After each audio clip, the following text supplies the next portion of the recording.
이번 달 키워드를 여러분에게 말씀드릴게요. 이번 달 키워드는 간절함입니다. 간절함으로 정하고 오늘은 정말 원하십니까? 라는 제목으로 말씀을 살펴보고 이번 한 주간도 우리 석천의 가정과 교회 공동체를 하늘가족 공동체로 세워가는 저와 여러분이기를 축복합니다. 지난 9월에 저는 여러분에게 키워드를 뭘로 드렸는가 하면 소원이라고 드렸습니다. 기억 안 하셔도 됩니다. 그 시험에 안 나오고 또 수능에도 안 나옵니다. 그러니까 걱정 안 하셔도 되고요. 소원으로 정하고 말씀을 나누면서 사람은 누구나 소원을 가지고 있고 그리고 누구나 가지고 있는 이 소원에 간절함을 오늘 제가 붙여서 말씀을 살펴보기를 원합니다. 그러기 위해서는 이 9월에 말씀을 드렸던 이 소원에 대한 부분을 잠시 더듬어 보아야 돼요. 제가 이 소원을 뭐라고 말씀을 드렸는가 하면 우리로 소원케 하시는 이가 계신데 그분을 하나님이다 이렇게 말씀을 드렸죠. 빌립보서 2장 13절 한번 읽습니다. 너희 안에 행하시는 이는 하나님이시니 자기의 기쁘신 뜻을 위하여 너희에게 소원을 두고 행하시나니 이렇게 말씀을 드렸습니다. 그리고 이렇게 우리로 소원케 하신 하나님은 반드시 우리로 그 소원의 항구에 어떻게 도달하게 하십니다. 믿으시길 바랍니다. 문제는 우리의 이러한 소원에 대하여 하나님의 마음은 정말 한결같습니다. 변함이 없어요. 한결같지만 우리의 마음이 다양해요. 우리의 마음이 이러한 다양한 마음을 크게 두 가지로 나누어서 오늘 살펴보기를 원하는데 첫째, 소원에 있어서 우리가 어떠한가? 이 소원이 있어도 그만, 없어도 그만 하는 마음이 있어요. 있어도 그만, 없어도 그만. 이러한 소원은 딱 봐도 뭐합니까? 간절함이 없어요. 왜? 있어도 그만, 없어도 그만으로 생각하니까. 왜 간절함이 없는가? 그 이유를 세 가지로 잠시 나누면요. 첫째는 딱히 필요가 없어요. 소원이라고 하니까 생각하는데 딱히 자기에게는 필요가 없어요. 두 번째로는 언제든지 자신이 원할 때 스스로 채울 수 있다라고 생각하면 이거 딱히 간절한 마음이 없는 거예요. 세 번째는 필요를 채워줄 분에 대한 신뢰가 없을 때 그렇습니다. 내가 바라는 게 있어요. 바라는데 그 바라는 거 내가 도저히 감당할 수 없는 거고 주신다고 하신 그분도 믿을 수가 없는 거예요. 그럴 때는 줘도 그만, 안 줘도 그만 이런 마음을 먹게 된다는 겁니다. 여기서 위에 두 개는요, 손쉽게 취할 수 있기에 바라고 원하는 것이라고 할 수 없어요. 지금 제가 물 마시는 걸 소원한다 이럴 수 없어요. 왜? 물이 지금 여기 있으니까 이건 소원이 아니에요. 마시면 됩니다. 그러니까 첫 번째와 두 번째는 소원이라고 부를 수가 없는 거예요. 그러면 세 번째는 소원이라고 할 수 있는가? 이 또한 소원이라고 부르기가 어렵습니다. 그 이유는 9월에 소원에서 말씀드리고 앞에서도 말씀드린 것처럼 소원은 우리가 바랄 수 없음에도 바랄 수 있는 마음을 허락하신 하나님과 연결이 되어요. 그렇기 때문에 이 소원을 이분과 분리해서 생각하는 것은 소원이라고 할 수 없는 거예요. 왜요? 그분을 신뢰하지 못하면 그건 소원이 아닌 거예요. 그럼에도 이것을 소원이라고 말하기를 원한다면 여러분 양당 간의 결정을 하셔야 됩니다. 결단을 해야 된다고요. 소원이라고 말하기를 원한다면 마음의 소원을 허락하신 하나님을 전적으로 뭐 해야 될까요? 신뢰하셔야 돼요. 전적으로 신뢰하셔야 된다고요. 내게 소원을 주신 이가 그 소원에 따라 내가 반응하면 나로 어디에요? 소원의 항구에 인도하신다는 걸 믿어야 된다고요. 정말로 우리가 하나님을 신뢰하고 하나님 앞에 하나님이 허락하신 소원을 가지고 있다면 우리를 반드시 소원의 항구로 이끌 걸 믿어야 돼요. 그렇지 않으면요 괜한 헛일 할 수가 있습니다. 정말 예수님을 믿는다면요 정말 교회를 다닌다면 양당 간의 결단을 하셔야 돼요. 신뢰하든지 그냥 안 믿든지 하셔야 된다고요. 아니면 소원이라고 말하지 말라고요. 소원이 뭡니까 하면 소원 없다고 하세요. 소원이 있다고 하면 그 하나님을 믿으세요. 예수님을 믿는 사람들은요. 하나님이 나에게 허락하신 그 소원을 반드시 이루어 주신다고요. 그런데 소원이라고 하면서도 애매한 마음과 행동을 취하면요, 마음의 소원을 허락하신 하나님을 아까도 말씀드린 것처럼 무시하는 게 돼요. 그 예로 우리가 잘 아는 성구 중에 이런 말이 있죠. 보라, 처녀가 잉태하여 아들을 낳을 것이요 그 이름을 임마누엘이라 하리라 하는 이 말씀이 있죠. 이 말씀이 등장하는 이사야 7장에 보면 이 이사야 7장에 유다의 왕 아하스라는 왕이 등장을 합니다. 이 왕이 아람의 르신 왕과 북이스라엘의 베가 왕이 연합을 해서 이 왕이 있는 유다를 쳐들어왔어요. 두 왕이 연합해서 쳐들어왔다고요? 유다는 북이스라엘보다 약한 존재입니다. 왜요? 유다는 두 족속으로만 구성되어 있고 저쪽은 10족속으로 구성되어 있습니다. 그리고 거기에다가 아람의 르신 왕이 뭐 했습니까? 연합했기 때문에 싸우면 져요. 지는 가운데 있을 때에 하나님께서 이사야를 보내서 아하스에게 이렇게 구하라고 합니다. 하나님께 징조를 구하여서 이 모든 전쟁으로부터 노임을 받으라고 이야기를 해요. 그러자 아하스가 다음과 같이 말을 합니다. 이사야 7장 12절 말씀 읽습니다. 아하스가 이르되 나는 구하지 아니하겠나이다. 나는 여호와를 시험하지 아니하겠나이다 한지라. 이렇게 말합니다. 아하스의 이 말이 여러분 어떻게 느껴집니까? 멋있어 보입니까? 아니면 교만하게 느껴집니까? 아니면 하나님을 인정하지 않는 것으로 느껴집니까? 이 말씀은 멋있는 말이 절대 아닙니다. 이 말은 하나님을 인정하지 않는다는 말이에요. 하나님의 하나님 되심을 한번 시험해보지 않는다는 이야기예요. 하나님께 징조를 구하여서 하나님이 그러한가 아니한가를 경험해 보기를 원하시는데 하나님은, 그런데 이걸 포기한 거였습니다.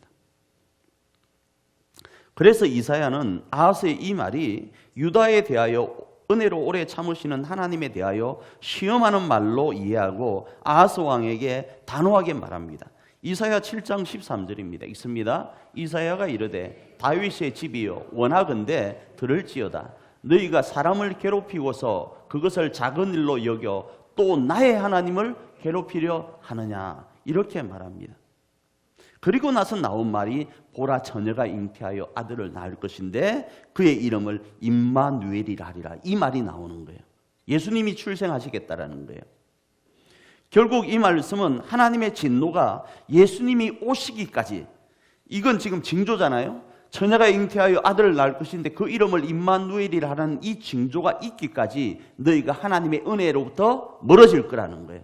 지금 너희가 구원을 받고 너희가 살만한 이유는, 살아갈 수 있는 이유는 하나님의 은혜 가운데 오래 참으심 때문에 너희가 이렇게 살아왔는데, 너희가 하나님의 은혜를 이제 구하지 않으니까, 나를 믿지 않으니까 내가 너희에게 은혜를 베푸던 그걸 멈춰버리겠다라는 거예요. 언제까지? 예수님이 오시기까지요. 그러니까 약 600년 동안 하나님은 이 이스라엘에게 손을 멈춰버리는 거예요. 물론 중간중간 또 어떤 역사를 이루어가지만요.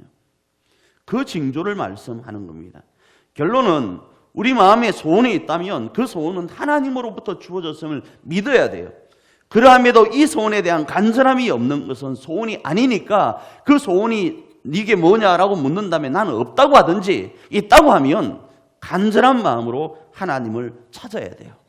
하나님에 대한 불신을 가져서는 안 되는 거예요.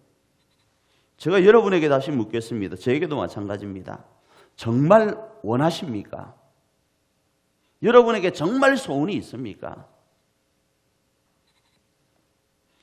둘째는 반드시 있어야 하는 소원입니다. 바로 오늘 본문의 말씀입니다. 다시 우리 본문 말씀 읽습니다. 잠언 8장 17절 시작. 나를 사랑하는 자들이 나의 사랑을 입으며 나를 간절히 찾는 자가 나를 만날 것이니라. 우리가 조화를 통해서 살펴보고 있는 지혜는 우리의 소원, 바로 우리로 사람답게 살게 하십니다. 폼나게 살게 하시는 거예요. 그 속에서 우리가 사람답게 살고 폼나게 살기 위해서는 지혜를 가져야 되는데, 이 지혜를 저는 귀인이라고 표현을 했었죠. 네, 감사합니다. 다 보셨는 것 같네요. 귀인으로 소개하면서 우리 석천의 가정과 교회 공동체가 이 지혜로 우리의 소원인 폼나게 사는 삶을 살길 축복하면서 말씀을 나누었습니다. 그렇습니다. 지혜는 분명히 이러합니다. 지혜는요, 귀인이어서 우리가 동쪽으로 갈지 서쪽으로 가서 귀인을 만날지 그렇게 생각 안 해도 됩니다. 귀인이 출몰하는 장소가 있어요. 그곳으로만 가면 됩니다. 어딘지 궁금하신 분은 조화를 참고하시고요. 지혜도 그러하다고요. 그런데요, 이 지혜를 창조하신 이가 누구인가 하면 하나님이세요. 창조하신 이가 하나님이시라면 하나님의 능력은 어떠시겠어요? 귀인도, 지혜인 이 귀인도 의인화해서 이 귀인도 우리로 사람답게 살고 하고 폼나게 살게 하는데 지혜를 창조하신 하나님은 어떠하시겠냐고요. 산술적으로 우리를 창조하시고 지혜를 창조하신 하나님은 더 대단하실 거예요.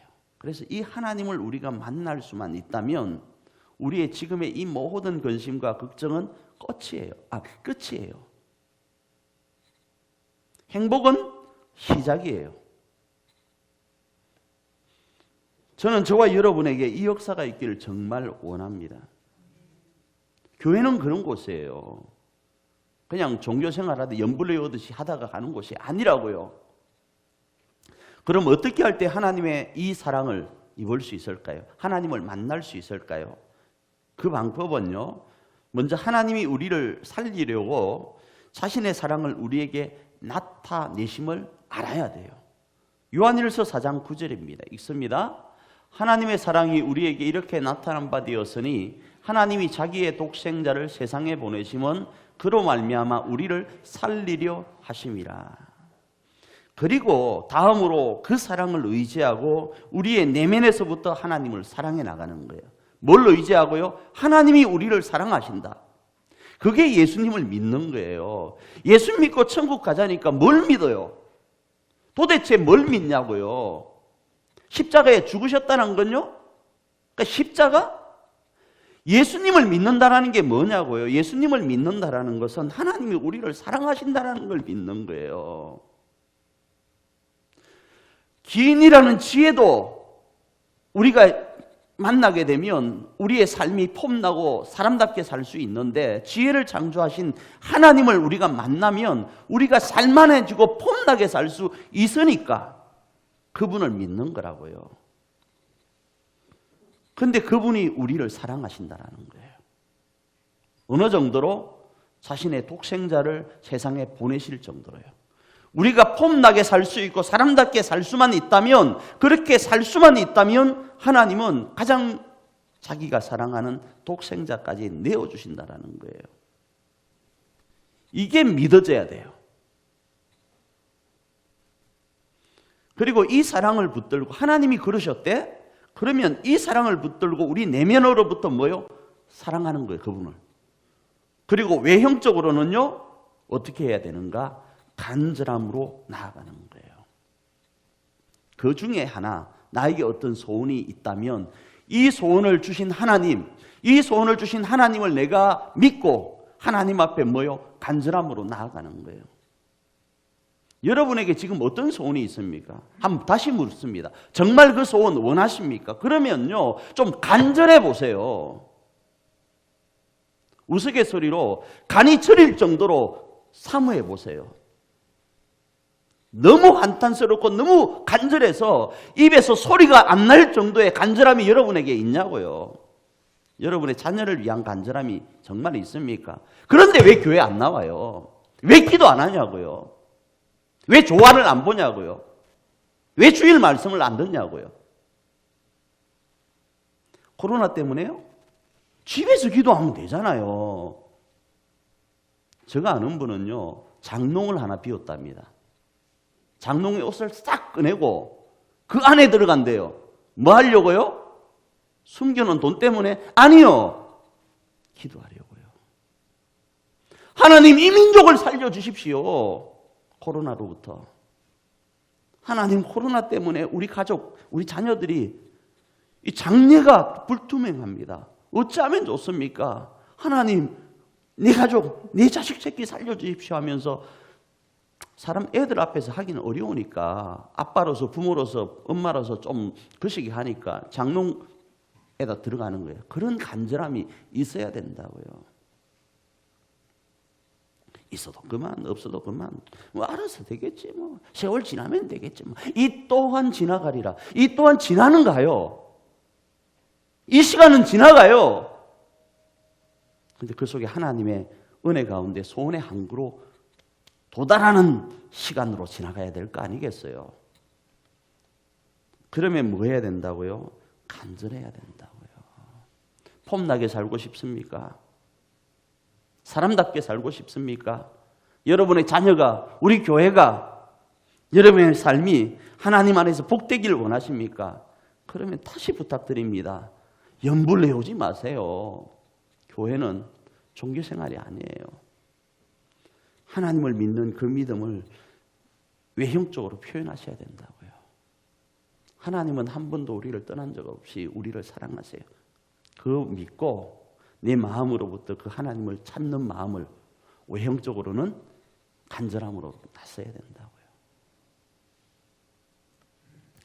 혹시 간절히 찾으라고 하니까 여러분 이렇게 생각합니까? 어디 꼭꼭 숨어 있어서 못 찾을 것 같으니까 찾으려고 못 찾겠다 깨꼬리처럼 어디 숨어 계신 하나님을 찾는 것으로 이해합니까? 아니면 너무 높은 위치에 계셔서 그분에게 우리는 범접할 수 없는 존재여서 그분 앞에 간절히 몇 번 오늘도 가고 내일도 가고 모레도 가고 하면서 그 사람의 마음을 감동시켜서 만나려고 합니까? 아니요. 하나님은 우리를 찾아오셨다니까요. 문제는 우리가 간절하지 않는 거예요. 문제는 내가 그 소원에 간절하기만 하면 역사는 일어난다라는 거예요. 이 간절함 안에는 자신의 체면도 내려놓을 때가 있습니다. 그렇잖아요. 그래서 백부장이 어떻게 고백을 합니까?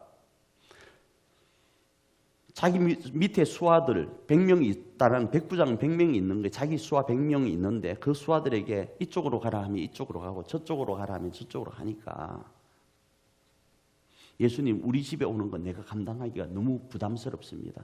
이 말은 싫다가 아니고요. 그분의 위용이 예수님의 위용이 어마어마하셔서 그분의 말 한마디면 되겠다라는 간절함이 있었어요. 그래서 말씀만 해 주십시오. 그러자 예수님은 이스라엘에서 이보다 큰 믿음을 본 적이 없대요. 그런 거예요. 간절함은요, 믿음과 연결됩니다. 내가 큰 믿음을 가졌나라고 말하지 마시고 내가 얼마나 간절한가를 한번 생각해 보세요. 얼마나 간절한가. 혈류병이 걸린 여인이 남자의 옷을 만지는 거예요. 얼마나 간절했으면 모르는 남자의 옷을 만질 수 있겠어요? 간절합니까?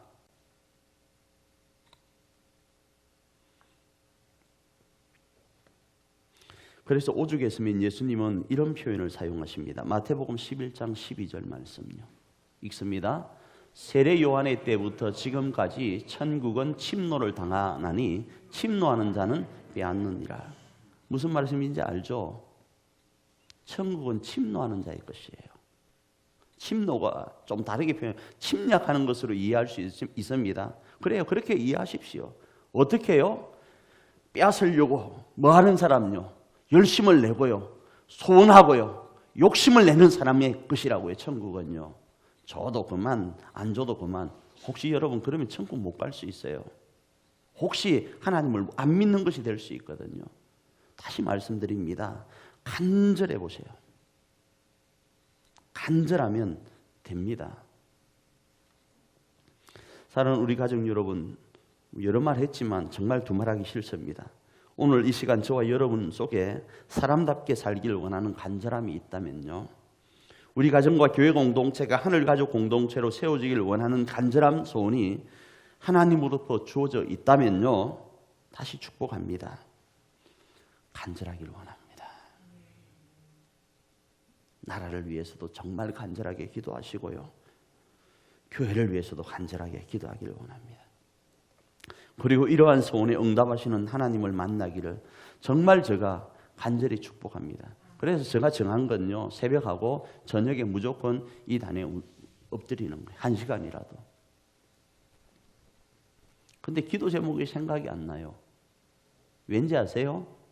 여러분의 기도가 간절하지 않는 느낌이 들었어요. 송군 영신 예배 때 여러분이 기도 제목을 내셨죠? 목양실에 가면 다 그 코팅까지 해가지고 보관을 하고 있어요. 그거 제가 읽어봅니다. 여러분 혹시 그 기도 제목 기억하세요? 뭐 써냈는지 모르는 분도 계실 거야. 내가 그때 뭐 써냈지?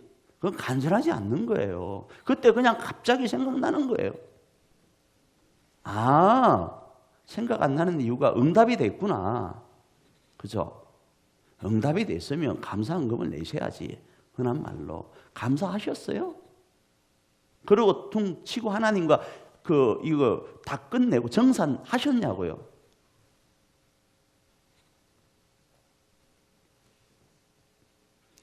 간절하기를 원하고 그리고 기억하시길 바랍니다. 자신을 찾는 자, 간절한 마음으로 찾는 자에게는 반드시 상 주시는 분이 하나님이심을 믿으시길 바라요. 히브리서 11장 6절입니다. 믿음이 없이는, 이걸 다르게 표현, 간절함이 없이는 하나님을 기쁘시게 하지 못하나니 하나님께 나아가는 자는 반드시 그가 계신 것과 또한 그가 자기를 찾는 자들에게 상 주시는 이심을 믿어야 할지니라고요. 간절함이 없이는 하나님을 기쁘시게 못해요.